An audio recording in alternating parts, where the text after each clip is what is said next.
Welcome back to the smartest year ever, our quest to become the world's greatest conversationalist. My name is Gordy. Hello, and I was just wondering, how did one woman infect over 50 people with a deadly disease without ever getting sick herself? Yeesh. Like and subscribe right now if you haven't so you can keep up every single day. Language lovers, I just wrote a super interesting episode for tomorrow about common idioms that have come from nautical roots or have nautical roots, so please subscribe so you don't miss it. Her name, though, and the topic of today was Mary Mallon, but history remembers her as Typhoid Mary, the woman who spread deadly disease without ever getting sick herself. She was an Irish immigrant who came to the U.S. in the late 1800s and found work as a cook for wealthy families. And she was really good at it, except for one little problem. Everywhere she went, people started getting sick, like really sick, fever, diarrhea, death. But Mary, she felt fine. Turns out she was a healthy carrier of typhoid fever, meaning she had the bacteria in her body but never showed any symptoms. And the best part, or I don't know, the worst part, Mary refused to believe she was the source, like me, and make people sick like I feel great, which is understandable. That's a freaking awful thing to be told, especially back then when you probably didn't have as much science being able to lay out exactly what was going on. So Mary refused to believe she was the source. Meanwhile, she was leaving a trail of dead bodies in her wake like a one-woman epidemiological horror show. So typhoid fever, if you've never had it, like me, I've never had typhoid fever, knock on wood. But it's a bacterial infection caused by Salmonella typhus. It's spreading through contaminated food and water. Symptoms include high fever, stomach pain, headaches, and a distinctive rose-colored rash, often leading to severe complications like intestinal bleeding if untreated.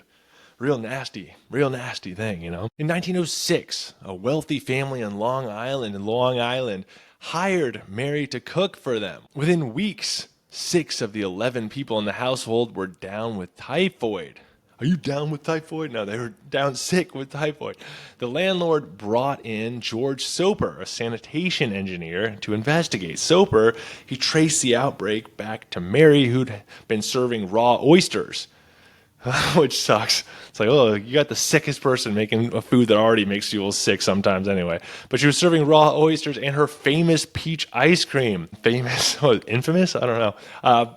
But they were both perfect vehicles for bacteria, you know, low temperature, cold temperature. And the other one was just raw, like, again, like I mentioned, like, you already are rolling the dice with oysters sometimes. So when Soper confronted her, she allegedly grabbed a butcher knife and came after him. And honestly, can you blame her? This guy just shows up at your door. It's like, I'm an expert, ma'am. Your cooking here is killing everyone. I know you got a great job, and I know you're finally doing well as an Irish American immigrant. I'm sure it's hard, but I'm going to tell you you are making everyone sick. It's like, dude, she's just trying to make her rent, so I understand her frustration. I don't want to antagonize her so much right now because it is complicated. But Soper finally got health officials involved, and they forcibly quarantined Mary on North Brother Island for 3 years. And here's the wild part. They let her go on one condition. They said, all right, if you never cook for anyone again, we will let you go. And she agreed, and then immediately went back to cooking under fake names, like spreading more typhoid in her wake. At this point, I'm kind of like, all right, you need to find a different job. Are you good at anything else?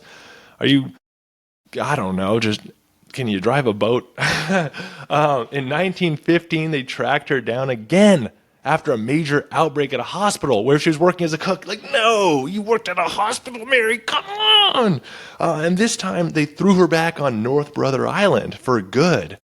And despite being labeled a menace, Mary's life in quarantine wasn't completely solitary. So she had a private cottage, and by 1918 they let her take occasional day trips to the mainland. By 1925 she had even found work in the island's lab, washing bottles and preparing slides for pathologists. Not exactly the career move she was hoping for, but it does beat making death ice cream every day. The peaches are so good. Are they? I bet. No, it looks great. I'm allergic to peaches. Trust me, I would totally eat it. It's not because you're Typhoid Mary. Just not a peach fan, all right? Just trust me, please.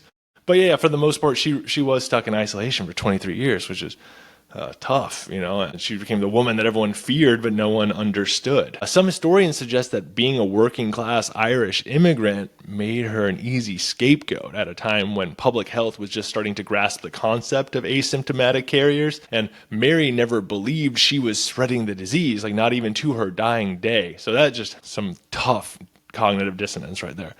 Over time, the media sensationalized her story to the point that by the 1930s, Typhoid Mary had become shorthand for anyone who spreads danger or misfortune, whether they're carrying the disease or just bad luck, doesn't matter. In her later years, the media did change their tune a little bit as they became more sympathetic to Mary, rather than villainizing her like they did early on.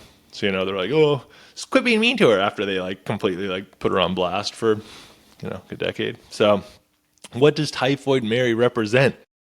Well, she's become a symbol of unintentional harm, the idea that you can be a walking disaster without even knowing it. And she's also a case study in the ethics of public health. Can you lock someone up because they're a carrier of a disease? Or do you have, how do you balance individual rights against public safety, which is a super interesting question, and one that we clearly still deal with today, and you hear a lot about today. But the real takeaway is wash your freaking hands. Wash your damn hands. But so there you have it. Typhoid Mary was the cook who never got sick but made everyone else wish they were dead. That's tough. Just really stop cooking. Please, for the love of God, stop cooking. Thanks to all my sources, which can be found in the YouTube description. Please leave me a comment, follow, rate, subscribe, share with someone. Let me know in the comments what the number one food is that you've made that killed the most people. Go give me a follow and watch the 1-minute version at Smartest Year Ever on all social media sites that you use. And in the meantime, stay curious and stay clever on our quest to become the world's greatest conversationalist. Come back tomorrow. I'll see you tomorrow in the Smartest Year Ever.